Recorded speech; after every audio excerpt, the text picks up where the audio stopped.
Olá, meus irmãos, bem-vindos ao canal Ministério Palavra do Senhor. Vamos dar continuidade ao estudo da Bíblia.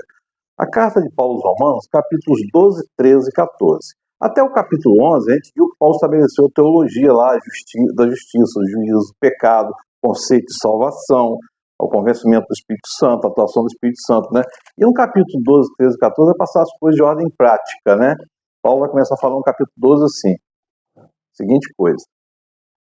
Portanto, irmãos, rogo-lhes pelas misericórdias de Deus que se ofereçam em sacrifício vivo, santo e agradável a Deus. Este é o culto racional de vocês. Entendeu mesmo? Então aqui Paulo está dizendo o que aqui? Culto racional, rogo pela misericórdia de Deus que se ofereçam em sacrifício vivo. Porque antigamente o sacrifício eram animais mortos, agora o sacrifício somos nós. Jesus foi à cruz, vivo, morreu por nós. E agora nós devemos nos oferecer em sacrifício vivo. E esse é o culto racional com toda consciência. Não se amoldem ao padrão deste mundo, mas transformem-se pela renovação de sua mente para que sejam capazes de experimentar e comprovar a boa, agradável e perfeita vontade de Deus. Por isso, pela graça que me foi dada a todos vocês, ninguém tem esse mesmo conceito mais elevado que deve ter. Mas, ao contrário, tem um conceito equilibrado de acordo com a medida da fé que Deus lhe concedeu. E aqui, meu irmão, minha irmã, a ação do Espírito Santo transforma a gente. O Evangelho transforma a gente. E é a única forma de ser transformado. Eu ouso dizer isso. Você não pode mudar a cultura de um povo, mas pode mudar o homem da cultura. Pode mudar o homem da cultura. A partir de você fica reclamando, aí não faz nada, mas a partir de você ter uma sociedade melhor. Se você não consegue mudar, como é que você pode mudar? Né? E Paulo ainda vai falar, assim como cada um de nós tem um corpo com muitos membros, esses membros não exercem todos a mesma função. Assim, também em Cristo nós somos muitos, somos um corpo, cada um está ligado a todos os outros. Temos diferentes dons de acordo com a graça que Deus nos deu. Paulo está falando o quê? De igreja. Somos todos um corpo só. Cristo é o cabeça da igreja, mas cada um tem uma função, cada um tem um dom. O dom o que é? O dom é uma habilidade que você tem, que ela é amplificada pelo Espírito Santo para servir o reino de Deus. Paulo ainda vai falar, o amor deve ser sincero, odeiem o que é mal comum, e apeguem-se ao que é bom. Aqui está falando aqui, odeiem o que é mal, afastar-se do mal, do homem mal, e apegar-se ao homem bom, ser o homem bom, tá? Dedique-se uns aos outros com amor fraternal, preferindo dar honra mais aos outros que a si próprios. Alegre-se na perseverança, sejam pacientes na tribulação e perseverem na oração. Compartilhem o que vocês têm com os santos em sua necessidade. Pratiquem a hospitalidade. Paulo está falando o que aqui? Sejam cristãos. A gente precisa ser mais cristão e menos crente. A gente precisa estar atento para isso. E separar.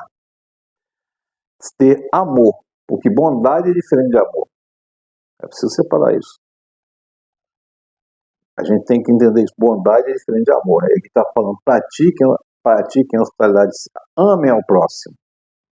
Quem ama é verdadeiramente bom. Mas, por exemplo, você vai ali separa uma briga. Você vai ali e separa uma briga. Porque você é bom. Mas você amou o que estava brigando? Foi lá aconselhar? Não, você só foi bom para separar, mais nada. O amor faz essa diferença, tá? Abençoe aquele que os persegue, abençoe e não os amaldiçoem, alegre são os que se alegram e chorem com os que choram. Paulo está dizendo aqui o que Jesus dizia lá, né? Perdão dos inimigos, né? Se o seu inimigo tiver fome dele de comer, se tiver sede dele de beber, fazendo isso, você montará brasas vivas sobre a cabeça dele. E Paulo vai entrar na questão agora, no capítulo 3, sobre a questão da obediência às autoridades. Todos devem se sujeitar às autoridades governamentais, pois não há autoridade que não venha de Deus. As autoridades que existem foram por ele estabelecidas. Portanto, aquele que se rebela contra a autoridade está se colocando contra Deus que o instituiu. E aqueles que assim procedem trazem condenação para si mesmo. Essa palavra aqui, significativo no versículo 1 a 7, autoridades governamentais, né? Falando das autoridades civis, das quais todos eram, provavelmente, a maior parte lá eram, mas aquelas autoridades civis lá na antiga Roma eram provavelmente pagãos, tá? E ainda hoje, meu irmão, não sendo pagão ou não, se está lá governando, tem que estar lá governando. Você não deve, não é você não ter opinião, mas você não deve se rebelar. Foi colocado lá de alguma forma, numa democracia por voto. A gente está vendo muito essa questão da polarização. O cristão tem que ter em foco que quem governa a vida é Deus. E se ele se rebela contra uma autoridade instituída, que exemplo ele vai estar dando? Né? Não devo nada a ninguém a não ser o amor de uns pelos outros, pois aquele que ama o seu próximo tem cumprido a lei. Por esse mandamento, não adulterarás, não matarás, não furtarás, não cobiçarás, qualquer outro mandamento, todo se resume nesse preceito: ame ao teu próximo como a si mesmo. O amor não pratica o mal contra o próximo. Portanto, o amor é o cumprimento da lei. Meu irmão e minha irmã, o mal não anda por aí sozinho. A gente pratica o mal. A gente usa, às vezes, usa o tentador, como que, o acusador, como muleta para a gente praticar o nosso mal. Fui induzido por ele. Não, você estava predeterminado. A intenção precede o ato. Né? Preciso estar atento a isso. O tentador já foi derrotado. E não tem nenhum poder. Nenhum. Então, tudo hoje, foi o diabo, não sei o quê. Eu vi o crente oprimido por diabo, por espíritos malignos, tem alguma coisa errada. O crente não pode estar o preço. Ou pode estar se você der permissão. A permissão vem antes. Porque ele não tem poder sobre sua vida. Nenhum. E Paulo vai continuar falando, no capítulo 14. Aceitem o que é fraco na fé, sem discutir assuntos controvertidos. Um crente pode comer tudo, outro cuja fé é fraca, come apenas alimentos vegetais. Aquele que come tudo não deve desprezar o que não come. Aquele que não come tudo não deve condenar aquele que come, pois Deus aceitou. Quem é você para julgar o servo alheio? É para o seu Senhor que ele está em pé ou cai, e ficar em pé, pois o Senhor é capaz de sustentar. Meu irmão, minha irmã, aqui, está falando aqui, Paulo está passando a apresentar aqui um cristão forte em fé nesse contexto. É preciso que a gente não julgue aquele que não pode. Isso não é amor. Julgar aquele que não pode, Jesus aceitou sem nenhuma explicação. Apenas aceitou. É uma questão de maturidade, de evolução. Ninguém nasce com uma fé forte, ou ninguém adquire uma fé forte. Vai se conquistando essa fé através de provações, através de estudo bíblico, através de oração. Se eu posso comer carne, por que eu vou escandalizar o outro que não pode? Isso não é ser cristão. E se você está comendo e escandaliza os outros, você está sendo de pedra tropeço para o outro. A verdade é essa, mas é preciso que a gente amadureça esse sentimento de misericórdia e de compaixão, e não condenar porque o outro não pode comer. Eu não posso comer bala. Eu não posso comer bala. Aí o outro cara do seu lado vai e come. É como você, por exemplo, olhar para o cara que está ali fumando, e condenar aquele cara ali. Você sabe da luta dele para deixar o vício do cigarro? Ele está fazendo mal apenas a ele. Né? Então, é preciso que a gente tenha noção de que amar é suportar, não de tolerar, de dar suporte. No momento ele está fraco, mas pode vir a ser forte.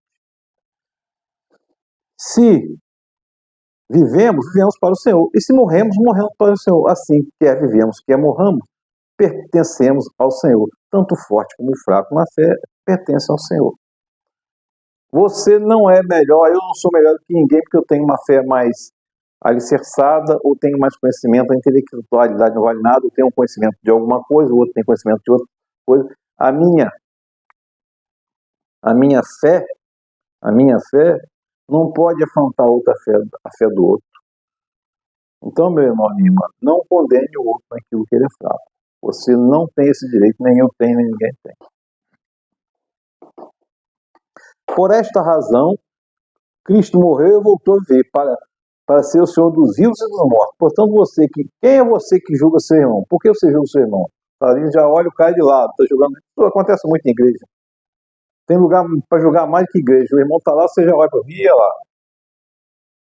Meu irmão, minha irmã, é preciso que a gente tenha certeza de que o evangelho é para todos. Então, suportai o fraco. Suportai-vos uns aos outros. Não tolerar, suportar e dar suporte. E por que despreza seu irmão? Pois todos compareceremos ao tribunal de Deus, porque está escrito: por mim mesmo jurei, diz o Senhor, diante de mim todo joelho se dobrará e toda língua confessará que eu sou Deus. Assim cada um de nós prestará conta de Deus a si mesmo. Prestará contas de si mesmo a Deus.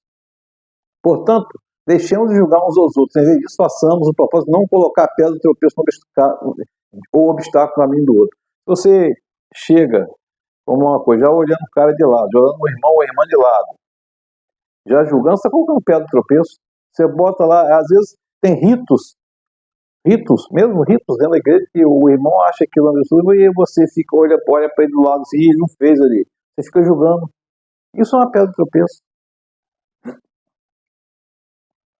Ao contrário, nós devemos ser como aqueles 4 amigos lá que levaram o paralítico e se detiveram diante dos obstáculos, tiraram o telhado, baixaram ele na frente de Jesus para que Jesus pudesse restaurá-lo. Ele deve fazer aquilo. Se o seu irmão se entristece devido ao que você come, você já não está agindo por amor. Por causa da sua comida, não destrua o seu irmão, porque em Cristo morreu. Por isso, esforcemos-nos em promover tudo que conduz à paz. Assim, seja qual for o seu modo de crer a respeito dessas coisas, isso permaneça entre você e Deus. Feliz é o homem que não se deixa condenar naquilo que é próprio. Meu irmão, minha irmã, sejamos igreja e transbordemos o Evangelho sempre. Que o Espírito Santo de Deus esteja sobre nós. Amém.